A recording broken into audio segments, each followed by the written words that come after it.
고소한 호두 좋아하시는 분 많으시죠? 호두는 그 자체로도 훌륭한 간식이지만 저는 특히 커피와 먹는 것을 좋아하는데요. 이렇게 맛도 좋고 건강에 이롭다고도 잘 알려진 호두, 혹시 그냥 막연하게 몸에 좋다고만 알고 있지는 않으신가요? 호두는 견과류의 일종으로 기원전 7,000년 전 고대부터 인류가 친숙하게 섭취해온 식품인데요. 인류가 이렇게 오래전부터 호두를 섭취해왔다니 놀라신 분 계신가요? 이렇게 호두는 아주 옛날부터 인류에게 많은 영양소를 제공해 주었는데요. 호두에는 단백질, 비타민, 미네랄 등 여러 가지 영양소가 풍부하게 들어있다는데 이렇게 풍부한 영양소가 함유된 호두가 주는 몸에 이로운 점 바로 소개해 드릴게요. 첫 번째 호두의 놀라운 효과는 바로 노화 방지입니다. 호두에는 폴리페놀과 비타민 E 같은 강력한 항산화 물질이 풍부하게 들어있다는 사실 알고 계셨나요? 호두에는 폴리페놀과 비타민 E 같은 항산화 물질이 다량 함유되어 있는데요. 항산화 물질은 체내 유해산소를 제거하고 세포 손상을 방지하는 역할을 해주는데 노화 방지와 관련이 깊은 성분으로 피부 건강을 유지하고 노화 과정을 늦추는 데 도움이 되죠. 또한 항산화 물질은 면역력 향상에도 도움을 주어 감기나 질병에 대한 저항력을 키워주는데요. 자유라디칼은 우리 몸의 세포를 손상시켜 노화와 관련된 여러 질병을 일으킬 수 있는데 호두에 함유된 항산화 물질은 자유라디칼로부터 세포를 보호하여 세포 노화를 늦추는데 중요한 역할을 해준답니다. 또한 호두의 풍부한 오메가3 지방산은 피부 건강에 많은 도움이 되는데요. 오메가3는 피부 탄력을 유지하고 피부에 수분을 보충해 주는데 꼭 필요한 성분이죠. 특히 피부가 노화되면서 생길 수 있는 주름과 피부 처짐을 예방하는데 매우 도움이 된답니다. 두 번째 호두의 놀라운 효능은 바로 뇌 건강 유지입니다. 호두의 외형이 뇌를 닮아 예로부터 뇌에 좋다고 잘 알려져 있는데요. 외형만 닮았다고 뇌에 좋다는 것이 아닌 것 알고 계시죠? 호두에는 오메가3 지방산이 풍부하게 들어있습니다. 오메가3는 주로 생선에서 많이 발견되는 성분으로 알려져 있지만 호두에도 그만큼 많은 양이 들어있죠. 해외 알츠하이머 저널에서는 호두가 산화 스트레스와 염증을 줄여주므로 알츠하이머 발병과 진행을 늦추거나 위험을 줄여준다는 연구 결과를 발표했는데요. 호두에는 오메가3 지방산인 알파리놀렌산이 풍부하고 이 성분은 뇌세포를 보호하고 인지 기능을 향상시키는데 중요한 역할을 해주며 뇌의 기능을 활성화시켜 치매와 같은 뇌질환을 예방하는데 도움을 줄 수 있다는 것이죠. 뇌 기능이 저하되지 않도록 돕는 호두는 노화로 인한 인지 저하를 늦추는데 중요한 역할을 합니다. 또한 호두는 비타민 E 또한 풍부하여 뇌의 노화 방지에 도움을 줍니다. 비타민 E는 강력한 항산화 작용을 통해 뇌세포를 보호하고 기억력과 인지 기능을 개선하는 데 도움을 주며 산화 스트레스로부터 뇌를 지켜줍니다. 이는 알츠하이머와 같은 치매를 예방하는 데 중요한 역할을 한다는 사실, 뇌 건강을 위해서는 이제부터 호두를 꼭 드셔야겠죠? 세 번째 호두의 효능은 바로 뼈 건강에 도움을 주는 것입니다. 호두가 뼈에 좋다는 사실 알고 계셨나요? 좋은 영양소가 많이 들어있다는 것은 알아도 뼈에 좋다는 건 생소하신 분들이 있으실 텐데요. 호두가 뼈 건강에 미치는 좋은 작용들 바로 알려드릴게요. 호두는 칼슘뿐만 아니라 다른 중요한 성분들도 함유하고 있어서 뼈를 튼튼하게 만드는데 아주 효과적인 식품입니다. 호두는 칼슘과 마그네슘이 균형 있게 들어있는데요. 칼슘은 뼈를 구성하는 중요한 성분이지만 마그네슘 역시 뼈 건강에 필수적인 역할을 합니다. 마그네슘은 칼슘의 흡수를 돕고 뼈의 밀도를 유지하는데 중요한 역할을 하죠. 이 두 성분이 적절히 균형을 이루면 뼈의 강도를 높이고 골다공증과 같은 질환을 예방할 수 있는데요. 또한 호두에 들어있는 오메가3 지방산은 뼈 건강에 직접적인 영향을 미치는 중요한 성분입니다. 연구에 따르면 오메가3 지방산은 뼈의 형성을 촉진하고 뼈의 밀도를 높이는 데 도움을 줄 수 있다고 하는데요. 이뿐만 아니라 오메가3는 염증을 줄여주는 효과가 있어서 관절염과 같은 염증성 질환에 걸리기 쉬운 사람들에게도 유익한 영향을 줄 수 있습니다. 호두의 놀라운 효능 네 번째는 바로 암 예방 효과입니다. 호두는 항산화 작용과 항염증 작용 덕분에 암 예방에도 효과적이라고 알려져 있는데요. 놀라우신가요? 2022년 국제학술지에 실린 연구 자료를 보면 호두나 아마씨에 함유되어 있는 알파 리놀레산을 꾸준히 섭취하면 그렇지 않은 사람들과 비교해서 심혈관 질환 위험률이 10% 감소되고 관상동맥 심장질환 위험률은 20%나 줄어들었다고 합니다. 그뿐만 아니라 호두에는 폴리페놀과 엘라그산이 풍부하게 들어있는데요. 특히 엘라그산은 항암 성분으로 유명한데 엘라그산은 체내에서 엘라그산 대사물질로 변한데요. 암세포의 성장을 억제하는 데 도움을 주고 폴리페놀은 암세포의 확산을 막아주는 역할을 해줍니다. 호두는 이뿐만 아니라 오메가3 지방산을 많이 함유하고 있는데요. 오메가3 지방산은 염증을 줄이는 효과가 있습니다. 암은 염증성 질환과 관련이 깊은데요. 호두가 가진 염증 완화 효과는 암 치료에 있어서 중요한 보조 역할을 해줄 수 있다는 것 아시나요? 호두에 포함된 비타민 E와 셀레늄 등의 성분은 면역력을 증진시키는 데 도움을 주는데요. 암 환자에게는 면역력이 중요한데 호두는 면역 시스템을 강화시켜서 우리 몸에 방어막을 형성시키는데 큰 역할을 할 수 있죠. 호두의 효능 정말 놀랍죠? 이렇게 몸에도 좋고 맛도 좋은 호두, 이것들과 먹으면 효과가 배가 된다는데요. 호두와 궁합이 좋은 식품들 바로 알려드릴 테니 주목해주세요. 첫 번째는 요거트입니다. 요즘 들어 그릭 요거트나 프로바이오틱스 같은 단어들 자주 접해보셨죠? 요거트에는 단백질, 칼슘, 프로바이오틱스 등의 영양소가 풍부하게 함유되어 있는데요. 호두에는 건강한 지방, 단백질, 식이섬유, 비타민, 미네랄 등이 풍부합니다. 이 두 가지를 함께 섭취하면 영양소 조합을 통해 다양한 영양소를 한 번에 섭취할 수 있는데요. 요거트에 함유된 프로바이오틱스는 장내 유익한 세균을 증식시키고 장 건강을 촉진하는 데 도움이 됩니다. 또한 호두의 지방은 프로바이오틱스의 효능을 더욱 향상시켜 장 건강에 도움을 주고 호두에 함유되어 있는 오메가3 지방산과 같은 건강한 지방산을 요거트와 함께 섭취하면 호두의 지방이 소화 흡수를 도와 영양소의 흡수를 향상시킬 수 있다는 것 꼭 잊지 말아주세요. 그리고 영양뿐만 아니라 호두의 고소하고 크리미한 식감과 요거트의 부드럽고 상큼한 맛은 잘 어울리는데요. 함께 섭취하면 맛과 식감의 조화를 즐길 수 있습니다. 그러니 이제부터 요거트를 드실 때는 호두와 함께 드시는 것 추천해 드릴게요. 두 번째, 호두와 환상의 궁합 음식은 바로 바나나입니다. 바나나는 호두와 함께 섭취하면 영양소의 균형을 맞출 수 있다는 사실 알고 계신가요? 바나나는 탄수화물과 천연당과 풍부한 식이섬유를 함유하고 있다는 것 잘 알려져 있는데요. 뿐만 아니라 바나나의 당은 호두 대비 신체에 더 빠른 에너지를 공급해줍니다. 호두에는 건강한 지방과 단백질이 풍부하게 함유되어 있다는 것 이제 잘 아시죠? 이 성분들은 신체의 에너지를 지속적으로 유지하는데 도움을 주는데요. 그래서 바나나와 호두 이 두 가지를 함께 섭취하면 서로 보완적인 영양소를 한 번에 섭취할 수 있고 영양소 흡수 또한 더 쉽고 오래 지속이 되도록 도와준다는 것이죠. 영양뿐만 아니라 호두의 고소하고 크리미한 식감과 바나나의 부드럽고 달콤한 맛은 잘 어우러지는데요. 함께 갈아서 스무디로 한번 섭취해보세요. 간단하게 바나나의 달달한 맛과 호두의 고소한 향이 의외로 조화로워서 맛과 식감, 영양소까지 한 번에 즐길 수 있습니다. 이렇게 고소하고 맛도 좋고 몸에도 정말 좋은 호두, 그렇다고 해서 너무 과하게 섭취해도 안 좋다는 사실 알고 계신가요? 호두는 건강에 매우 좋은 식품이지만 모든 식품들이 그러하듯 호두도 적당량 섭취를 해야 하는데요. 과연 하루에 얼마나 먹어야 하는지, 몸에 좋은 호두를 잘못된 방법으로 섭취하면 몸에 치명적인 독이 될 수 있다는 사실들, 호두 섭취 시 주의점들 바로 알려드릴게요. 호두 섭취 시 유의할 점 첫 번째는 알레르기 반응입니다. 호두는 견과류 중 하나로 알레르기를 유발할 수 있는 식품인데요. 일부 사람들에게 알레르기 반응을 일으킬 수 있습니다. 호두 알레르기가 있는 경우 호두를 섭취했을 때 입술이나 혀 또는 얼굴이 부풀거나 호흡곤란을 겪을 수 있는데 이는 개개인의 신체 증상에 따라 매우 위험할 수도 있습니다. 경우에 따라 목숨도 위험할 수 있는데요. 만약 이런 증상이 발생하면 즉시 호두 섭취를 중단하고 필요시 의사와 상담해야 합니다. 알레르기가 있는 사람은 호두를 피하는 것이 매우 중요합니다. 호두 섭취 시 주의할 점 두 번째는 과도한 섭취입니다. 호두는 100g당 650칼로리로 매우 고칼로리 음식입니다. 하루 섭취량을 과도하게 초과하면 체중 증가를 유발할 수 있는데요. 호두에는 지방이 많이 함유되어 있지만 대부분 불포화 지방이라 건강에 유익하다고 알고 있지만 칼로리가 높기 때문에 적당한 양을 섭취하는 것이 중요합니다. 하루 20에서 30g 정도, 이는 약 5에서 7알 정도 되는데요. 쪽으로 봤을 때 10개에서 15쪽이 적당합니다. 호두 섭취할 때 꼭 기억해 주세요. 호두 섭취 시 유의할 점 세 번째는 변질이 일어난 호두 섭취입니다. 호두와 같은 견과류는 지방이 많아서 산패가 쉽게 일어날 수 있는데요. 특히 호두에 포함된 불포화 지방산은 산화되기 쉬운데 산화가 진행되면 지방의 구조가 변형됩니다. 산화된 지방은 체내에서 염증을 일으키고 혈관에 손상을 줄 수 있다는 무서운 사실 알고 계신가요? 이뿐만 아니라 산화된 지방은 심혈관 질환까지 유발할 위험이 있습니다. 또한 호두가 산패되면 아크릴아마이드라는 유해 물질이 생성될 수 있는데요. 이 물질은 발암성 물질로 알려져 있으며 이렇게 산패된 호두를 장기적으로 섭취 시 암 위험을 증가시킬 수 있습니다. 그럼 산패되어 변질이 일어난 호두는 어떻게 알 수 있을까요? 산패된 호두를 구분하는 방법 쉽게 바로 알려드릴게요. 먼저 색상을 보는 것입니다. 신선한 호두는 갈색 또는 황금빛을 띠는데 산패된 호두는 색이 어둡게 변하고 부패한 느낌이 들 수 있습니다. 또 산패된 호두는 비린내나 신냄새가 날 수 있으나 신선한 호두는 자연스러운 고소한 향이 납니다. 또한 맛이 다른데요. 신선한 호두는 고소한 맛인 반면 산패된 호두는 맛이 매우 씁쓸하거나 오래된 기름향이 나고 썩은 것 같이 매우 불쾌한 맛이 난답니다. 이러한 호두를 골랐다면 산패되지 않게 보관하는 방법도 중요한데요. 호두는 잘못 보관하면 쉽게 산패되기 때문에 주의가 필요합니다. 호두는 원래의 껍질을 유지하는 것이 좋은데요. 껍질을 벗기지 않고 보관하면 외부에서의 영향을 줄일 수 있어서 오래 신선하게 유지됩니다. 하지만 호두를 먹을 때마다 까야 되는 번거로움 때문에 이미 까진 호두를 많이 구입하잖아요. 이런 호두는 공기와 빛에 노출되면 산패가 촉진되기 때문에 공기와의 접촉을 최소화하는 것이 중요한데요. 그래서 밀봉할 수 있는 용기에 담아서 보관하거나 진공 밀봉팩을 사용하는 것이 좋습니다. 호두는 온도와 습도에 민감해서 서늘한 냉장고에 보관하는 것이 가장 좋습니다. 이미 껍질을 벗긴 호두는 쉽게 산패할 수 있으니까 냉장 보관이 필수적이라는 것 잊지 마세요. 팥을 이렇게 드시면 당뇨 사라지고 뱃살 쏙 빠져요. 여러분, 겨울에 동지가 되면 우리가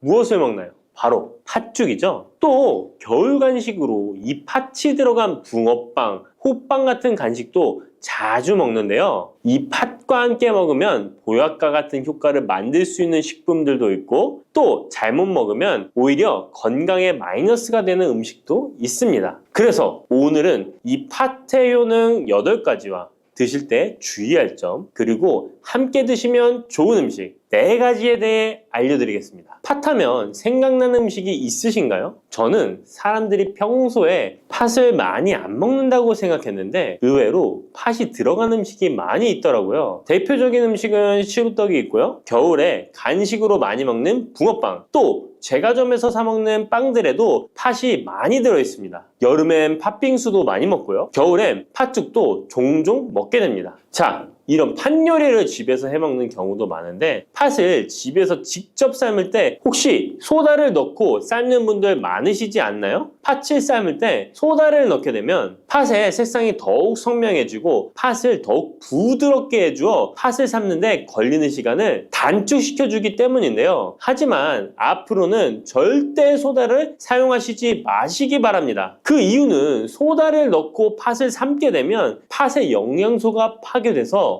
팥에 좋은 성분을 먹을 수 없게 되기 때문인데요. 자, 그래서 어떻게 팥 요리를 하는 게 좋은지 알려드릴게요. 팥을 삶을 때 먼저 흐르는 물에 깨끗이 세척해서 이물질을 제거해 주시고요. 물에 담가 약 4시간 정도 불려주십니다. 그렇게 불린 팥을 물에 넣어 삶아주면 붉은색의 팥 삶은 물이 생기잖아요. 바로 이 팥을 삶은 물이 건강에 정말 좋다는 사실 알고 계셨나요? 그 이유는 팥에 들어있는 사포닌이라는 성분 때문입니다. 간혹 팥 삶은 첫물에는 팥에 독소가 있어서 버려야 한다는 분들이 계신데요. 이는 잘못된 정보입니다. 왜냐하면 팥 삶은 첫물에 사포닌 성분이 가장 많이 들어있기 때문에 이걸 버리지 마시고 따로 담가 두었다가 하루에 한두 잔씩 차로 드시면 좋습니다. 자, 그럼 이제 팥의 구체적인 효능에 대해 말씀드릴 건데 첫 번째는 혈관 건강에 많은 도움이 된다는 것입니다. 앞에 말씀드린 팥물은 혈관 청소부라는 별명이 있을 정도로 혈관을 깨끗하게 해주는 효능이 있습니다. 그 이유는 팥에 함유된 강력한 항산화 성분인 안토시아닌이 혈관 내 활성산소를 제거해줘서 혈관 세포 손상을 예방해주기 때문입니다. 또한 안토시아닌은 혈관 내의 염증을 줄여줘서 염증성 질환에도 좋은 효과가 있고요. 나쁜 콜레스테롤 수치를 줄여주는 효과가 있어서 고지혈증을 예방하며 심장 질환의 위험도 줄이는데 큰 도움을 줄 수 있습니다. 이뿐 아니라 조선시대 기록에 보면 이 팥물로 세안을 했다는 기록이 있는데요. 팥물로 세안을 하면 피부의 노폐물을 제거하는 데 좋고 피부를 맑고 건강하게 해준다고 합니다. 비누가 없던 시절에 피부 건강을 위해 사용했던 선조들의 지혜가 정말 놀랍지 않나요? 당뇨병의 개선에 도움을 준다는 것입니다.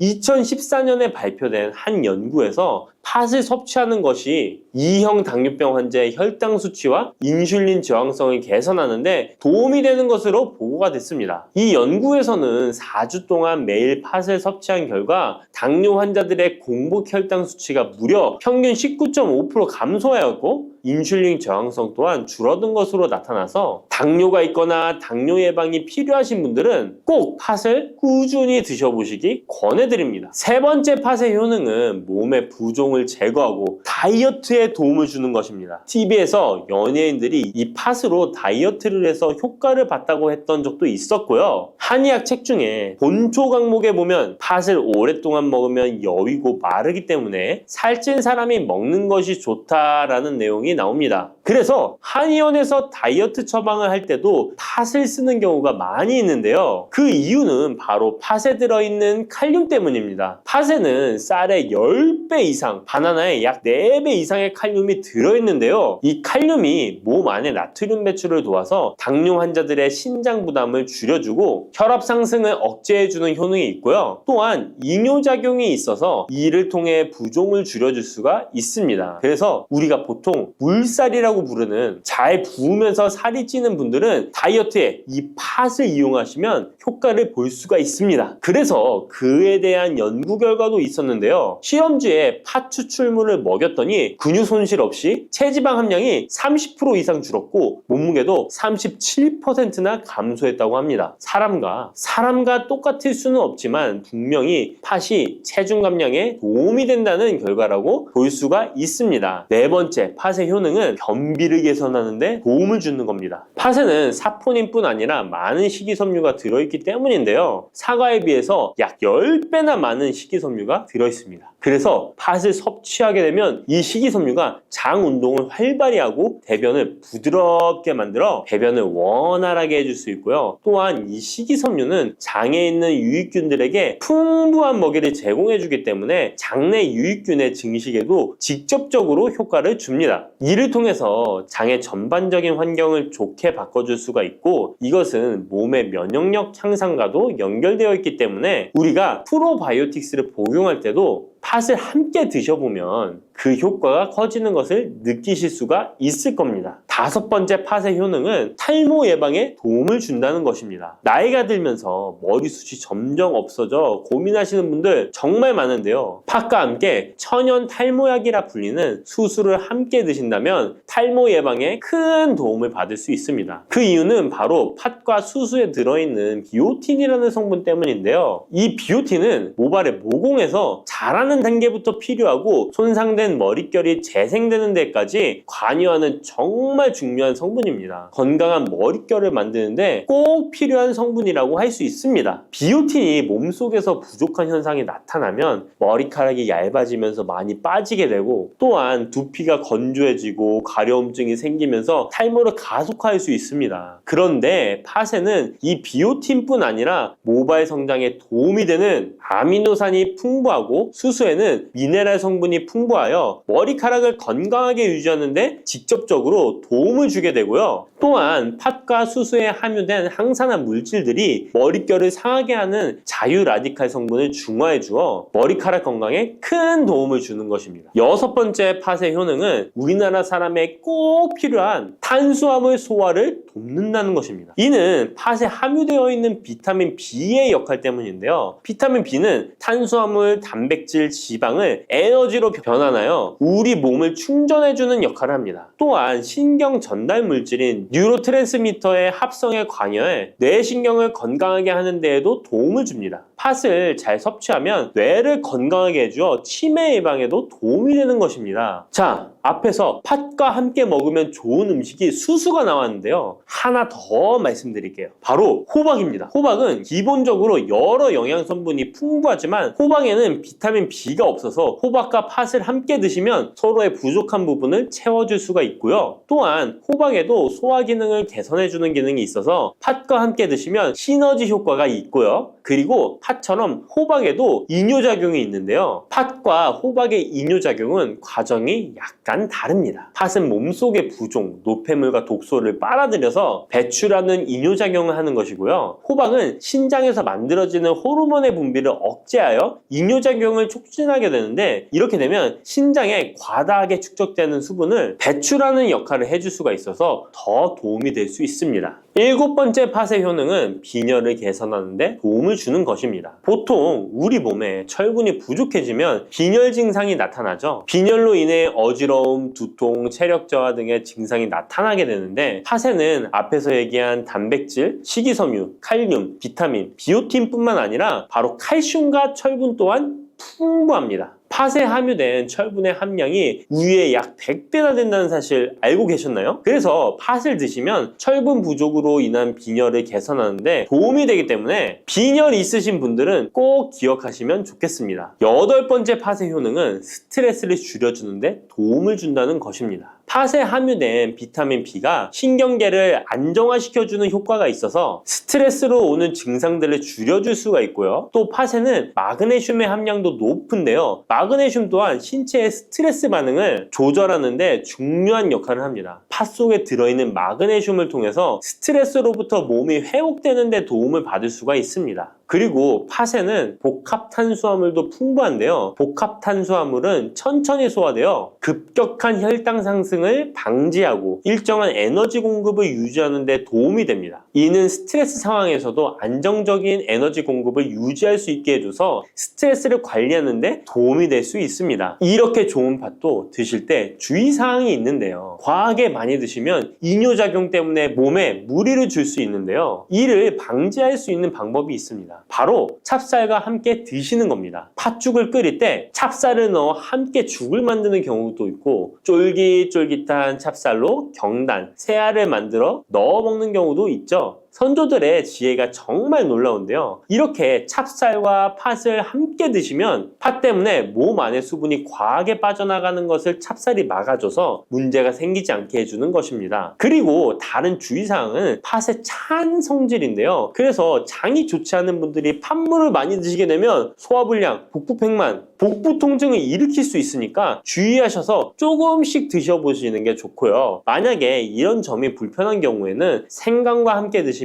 그 불편함을 줄일 수가 있습니다. 생강의 따뜻한 기운이 팥의 차가운 기운을 중화시켜줘서 장에 무리를 덜 주게 되고요. 그리고 팥에는 항암 효과가 뛰어난 안토시아닌이 풍부한데, 생강에도 생강의 매운맛을 내는 진저롤과 쇼가올 성분이 몸속의 발암물질을 제거해주는 효과가 있어서 함께 드시면 상승 효과를 볼 수가 있습니다. 그리고 이때 생강을 쪄서 말려서 드시면 이런 효과가 약 10배 정도 증가된다고 하니까 꼭 기억하시면 좋겠습니다. 미역과 이것 함께 드시면 당뇨가 사라지고 치매가 예방됩니다. 평소 무심코한 이 행동 때문에 암과 치매에 걸릴 수 있습니다. 미역에는 풍부한 영양 성분이 있어 당뇨 예방, 골다공증, 심혈관 질환 예방, 암 예방 등 다양한 효능을 갖고 있기도 하죠. 그렇다면 미역은 어떻게 먹어야 암과 치매에 안 걸리고 우리 몸을 건강하게 만드는 보약이 될 수 있을까요?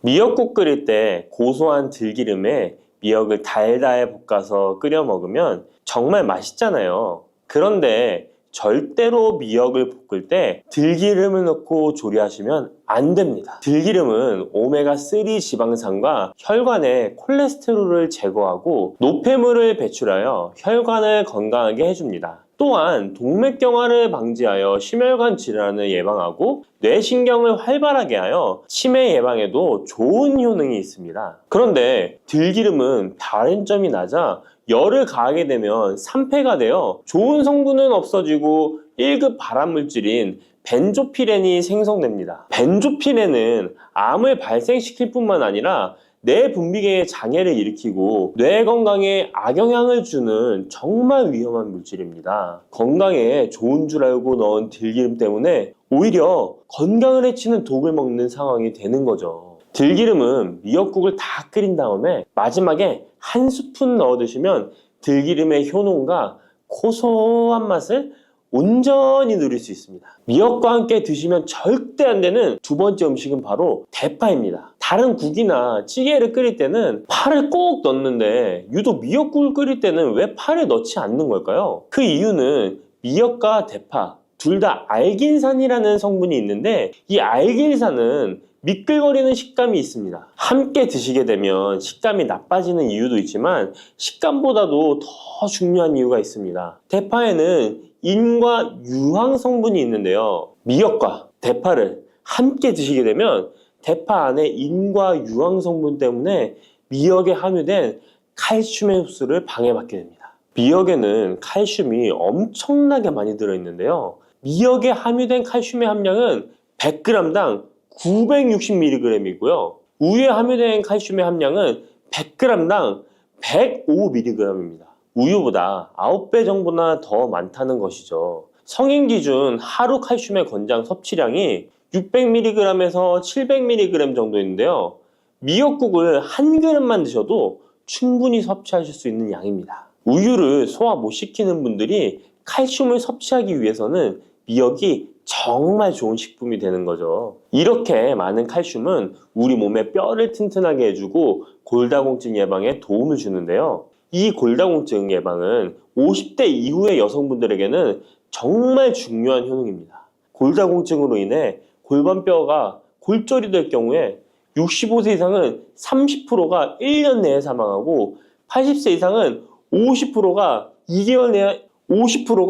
2개월 내에 사망을 할 수 있다는 통계가 있습니다. 나이가 들어갈수록 미역을 충분히 섭취하시는 것을 추천드립니다. 이런 칼슘 보충제에 정말 중요한 미역을 대파와 함께 드신다면 칼슘 흡수가 제대로 되지 않는 것이죠. 미역에 미끌미끌한 성분이 알긴산이라고 했잖아요. 이 알긴산도 우리 몸에 정말 중요한 역할을 해줍니다. 바로 알긴산은 다른 물질을 흡착하는 성질이 있어 혈관 내에 나쁜 콜레스테롤을 흡착하여 배출을 도와줍니다. 이렇게 되면 동맥경화를 예방할 수 있고 혈액순환을 원활하게 하며 심혈관 질환을 예방하는 데 도움을 줄 수 있습니다.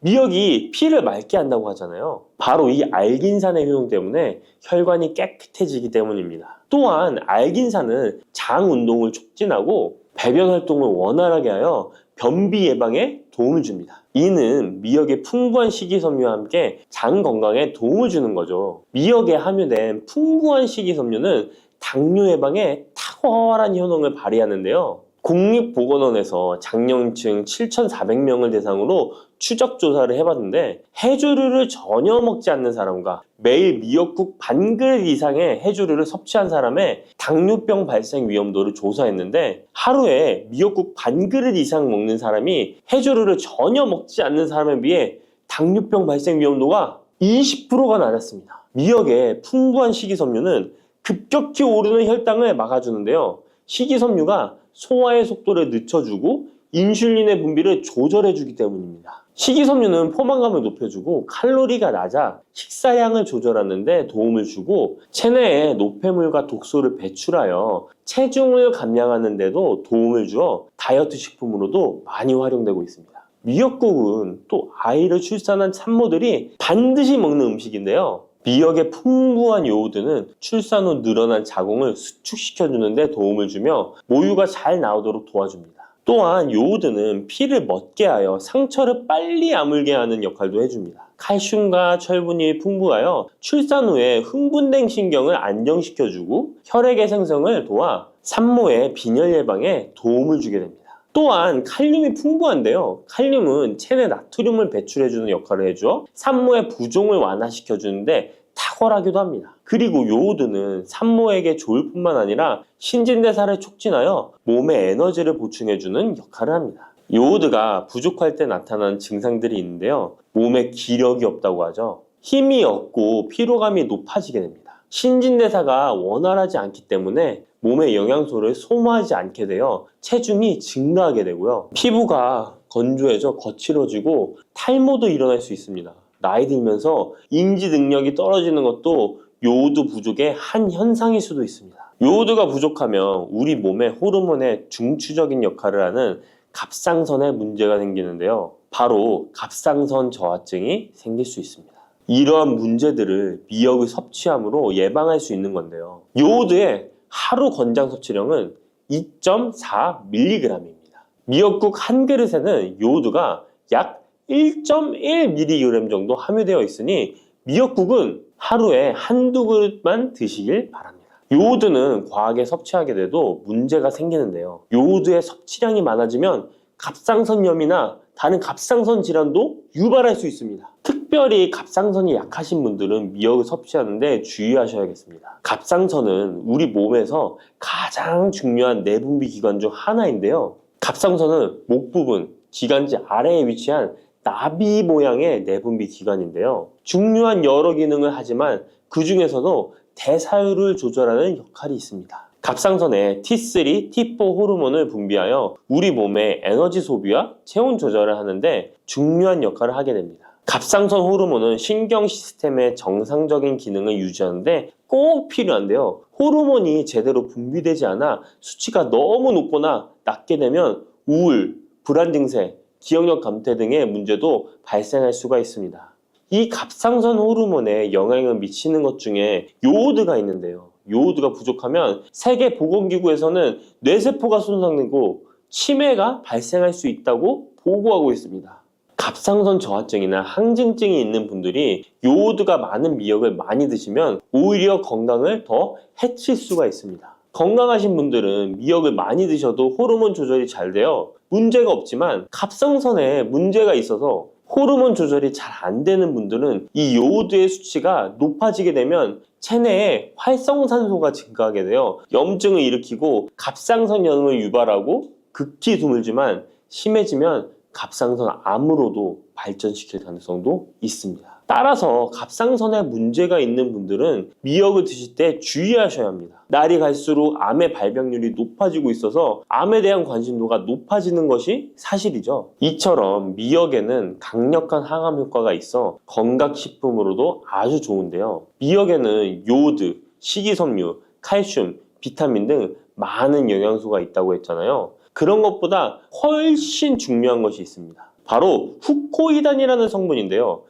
이 성분이 바로 강력한 항암 작용을 한다고 알려져 있습니다. 코이단 성분은 미역의 줄기보다 미역귀에 7배나 많이 들어있어 요즘에 미역귀가 항암식품으로 많이 알려져 있습니다. 이 후코이단은 암세포가 스스로 사멸되도록 유도하는 효능이 있습니다. 이러한 효능으로 암세포가 생기는 것을 막아주고 전이 되는 것도 방치할 수 있는 거죠. 후코이단은 특히 폐암, 간암, 대장암, 유방암, 백혈병에 효능이 좋다고 입증된 논문들이 발표되기도 했습니다. 후코이단은 항암 작용 외에도 콜레스테롤 혈관에 흡착되지 않도록 막아주고 혈류를 원활하게 해주어 혈관을 건강하게 해주는 역할을 해줍니다. 이렇게 혈관을 깨끗하게 해주어 뇌졸중과 뇌경색, 심근경색 등의 심혈관 질환도 예방할 수 있습니다. 미역귀와 함께 토마토를 드시면 항암 효과를 극대화할 수 있는데요. 토마토가 채소의 왕으로 불리며 우리 몸에 정말 좋다는 사실 알고 계시죠? 토마토에는 라이코펜이라는 항산화 성분이 풍부하게 함유되어 있습니다. 라이코펜은 강력한 항산화 작용으로 몸 안의 활성산소를 제거하여 혈관을 건강하게 하고 염증을 제거하여 노화를 예방할 뿐만 아니라 미역의 후코유당과 만나 암세포를 제거하는 강력한 항암작용을 하게 됩니다. 미역과 함께 드시면 효과가 극대화되는 음식으로는 두부가 있습니다. 콩으로 만든 두부는 식물성 단백질이 풍부해서 건강식품으로 우리 식탁에 정말 많이 올라오죠. 두부에는 단백질뿐만 아니라 사포닌 성분도 풍부하게 함유되어 있습니다. 사포닌은 인삼, 홍삼, 더덕 등에도 풍부하게 함유되어 있는 성분인데요. 이 사포닌은 면역력을 강화하고 체내의 활성산소를 제거하여 노화를 방지하고 항암작용도 하여 암을 예방하기도 합니다. 정말 기적과 같은 성분입니다. 그런데 이 사포닌의 단점이 체내에 요오드를 배출하여 요오드 결핍이 있는 분들은 주의하셔야 하는데, 미역과 함께 드신다면 미역에 함유된 풍부한 요오드와 사포닌의 만남으로 미역의 섭취로 과다할 수 있는 요오드의 양을 두부의 사포닌이 배출시켜주어 걱정 없이 드실 수 있게 되는 것이죠. 칼슘은 뼈를 튼튼하게 만들어준다고 상식적으로 알고 계시잖아요. 우리 몸에는 칼슘이 많아도 골다공증이 생긴다는 사실 들어보셨나요?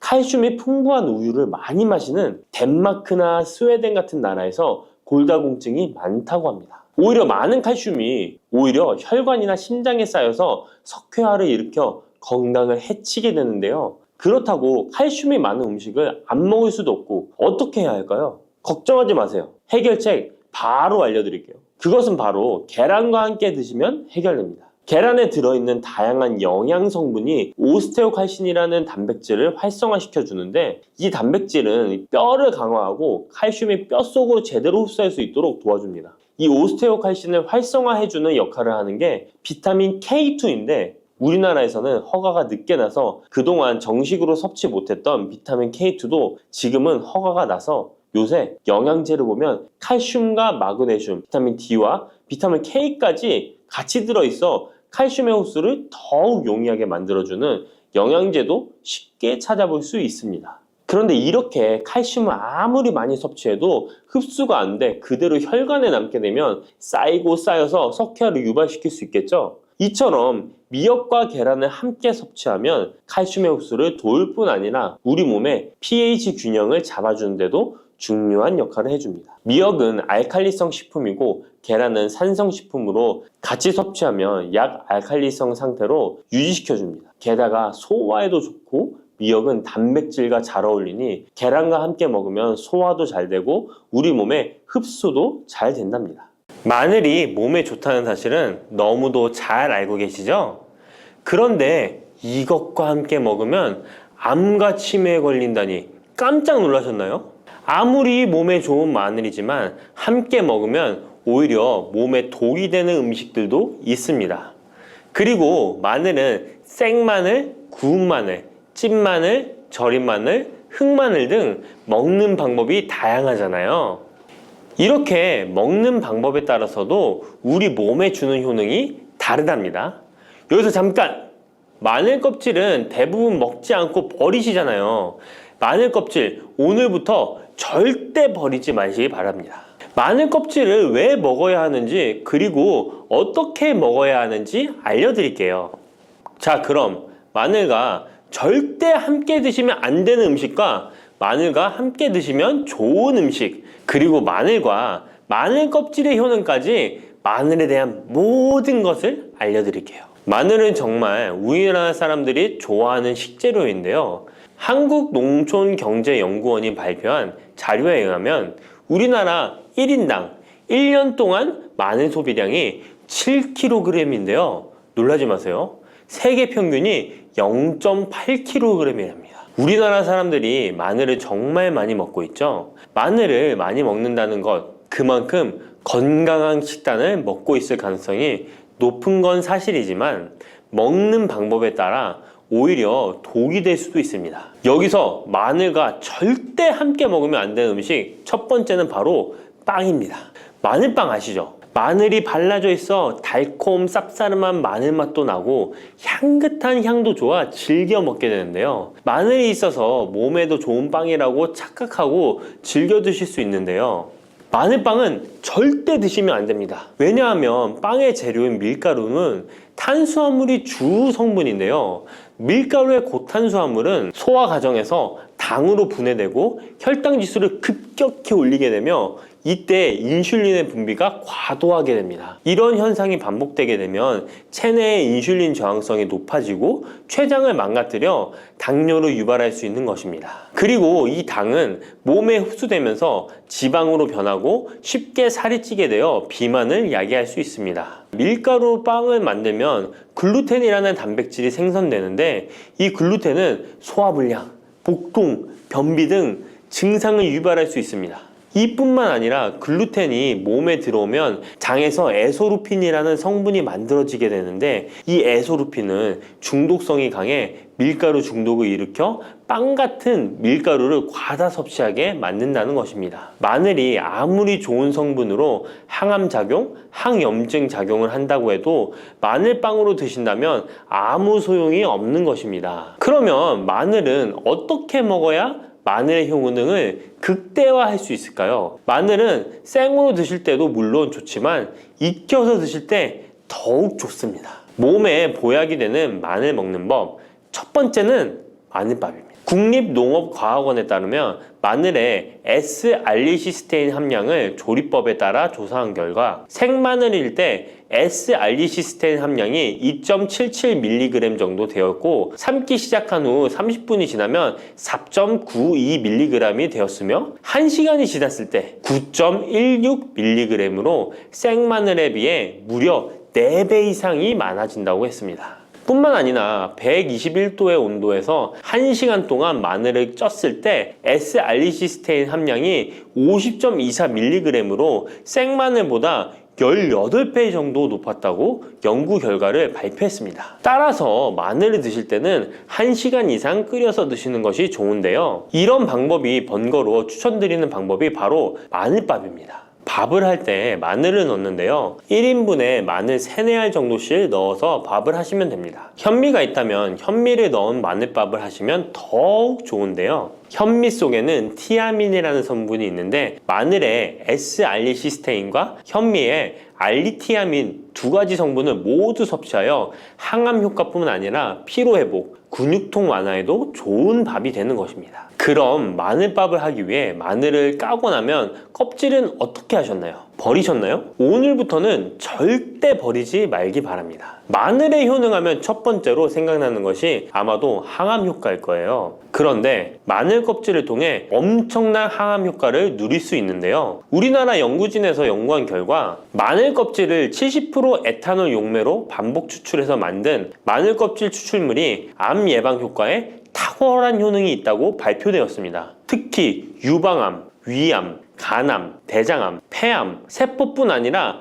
다양한 암세포에 대한 억제 효과가 있다고 했는데요. 그 중에서도 유방암 세포의 증식을 억제하는 데 효과가 가장 높았다고 합니다. 마늘 껍질의 두 번째 효능은 바로 심혈관을 튼튼하게 한다는 것입니다. 마늘 껍질은 마늘 알맹이보다 식이섬유가 4배, 폴리페놀이 7배나 많게 함유되어 있는데요. 식이섬유는 혈관 내에 나쁜 콜레스테롤을 흡착해 몸 밖으로 배출하는 데 도움을 주고 항산화 성분인 폴리페놀은 콜레스테롤이 산화되는 것을 막아 나쁜 콜레스테롤이 만들어지는 것을 방지하는 데 효능이 있는 아주 중요한 성분입니다. 마늘 껍질에 함유된 알리신 성분은 혈중 지지를 낮춰 콜레스테롤과 중성지방을 낮추는 데 효과적인 성분입니다. 이를 통해 동맥경화를 방지하는 데 도움을 주어 심혈관 질환을 예방하는 데 좋은 성분인 것입니다. 또 마늘 껍질을 말려 분말로 만들어 음식에 넣어 드시면 비만을 막아주는 효과를 볼 수 있는데요. 식이섬유가 풍부해 지방의 흡수를 막고 나쁜 지방을 배출하는 데에도 탁월한 효능이 있습니다. 뿐만 아니라 체내 지방의 대사를 촉진하여 지방 분해가 빠르게 일어나 체지방을 제거하는 데 아주 효과적입니다. 그리고 마늘 껍질 분말로 드시는 방법 말고 차로도 드시는 방법이 있는데요. 마늘차 우리는 법을 알려드릴게요. 마늘 껍질을 깨끗하게 씻어 말린 다음에 기름을 두르지 않은 팬에 마늘 껍질을 넣고 볶아주어 수분을 없애줍니다. 이렇게 하는 이유는 수분을 없애는 것도 있지만 마늘 껍질을 열을 가하게 되면 항산화 성분인 폴리페놀과 플라보노이드 성분이 증가하기 때문입니다. 이렇게 수분을 없앤 마늘 껍질을 냉동실에다 보관하셨다가 드실 때 끓는 물에 소주 반 컵을 넣고 물 1리터, 마늘 껍질 15g 정도 넣고 끓여주시면 됩니다. 이렇게 끓인 마늘 껍질차를 따뜻하게 드셔도 되고 냉장고에 넣어 시원하게 드셔도 괜찮습니다. 마늘이 몸에 좋다고 해서 꿀에 마늘을 재워 드시는 분 계시잖아요. 물론 꿀마늘이 몸에 좋은 분들도 계시지만 꿀과 마늘은 절대 함께 드시면 안 되는 음식입니다. 식품 비방이라는 문헌에 보면 꿀과 마늘은 함께 먹으면 안 된다라고 적혀 있는데요. 그 이유는 꿀과 마늘은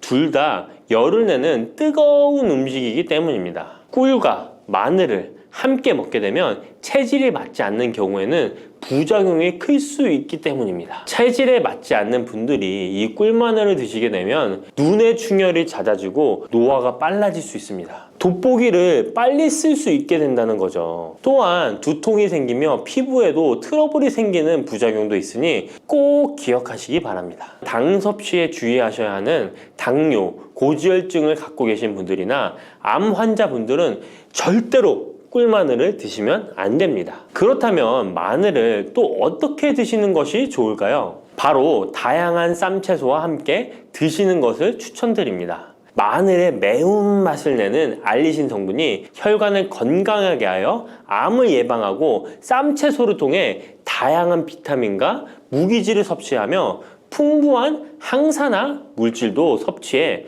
활성산소를 제거하고 혈관을 깨끗하게 해 노화를 방지하고 활력이 넘치는 건강한 몸이 될 수 있는 것이죠. 그런데 마늘을 반찬으로 만들어 드실 때 절대 드시면 안 되는 것이 있습니다. 그것은 바로 마늘장아찌입니다. 아니, 마늘장아찌가 왜? 라고 의문이 생기는 분들이 계시죠? 모든 마늘장아찌가 안 된다는 것이 아니라 설탕이 많이 들어간 마늘장아찌는 만들어 드시면 안 됩니다. 시중에 판매되는 마늘장아찌에는 설탕이 많이 들어가 있을 가능성이 높으니 절대 드시지 않기를 바랍니다. 몸에 좋은 마늘도 설탕과 함께 먹으면 오히려 독이 되는데요. 설탕이 많이 함유된 마늘장아찌를 드시게 되면 혈당이 급격하게 오르고 인슐린 저항성이 높아지며 혈액 속에 중성지방이 많아져 혈액을 끈적하게 만들게 됩니다. 또한 설탕을 많이 섭취하게 되면 뇌에서 기억력을 담당하는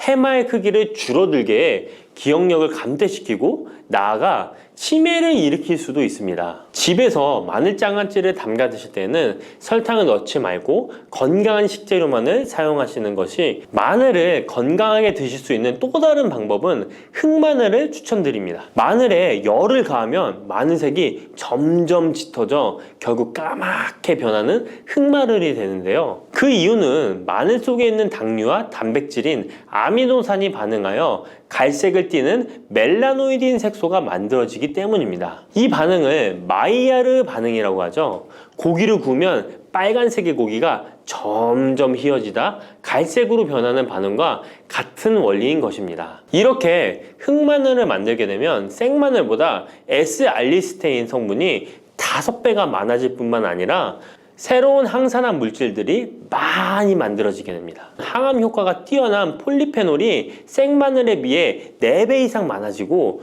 유액 분비를 촉진해 소화를 잘 되게 하는 효능도 있으니 잊지 마시고 흑마늘을 만들어 주시기 바랍니다. 마늘은 또 요리할 때 많이 사용하는 재료인데요.